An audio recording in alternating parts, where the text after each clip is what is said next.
Outfit check. Hey, by the way guys, this is day 12 of my self-improvement. As you can see, wala yung day 9 simply because dalawang beses ko siyang in-upload sa TikTok, and actually dalawang beses ko rin siyang na-revise and in-edit, and ayun, sa kabutihang palad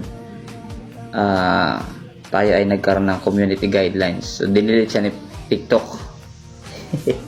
Anyway, nagpapasalamat pa rin ako sa kabilang banda kasi kahit ganun yung nangyari, tinanggap pa rin ng maluwag sa puso ni IG, ni Instagram.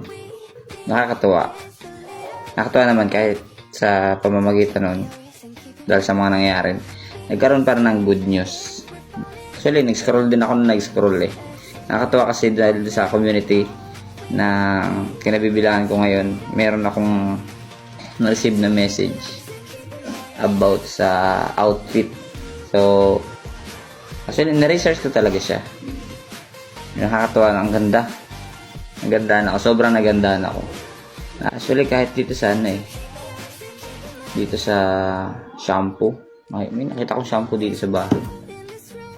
Yun lang guys. See you guys tomorrow.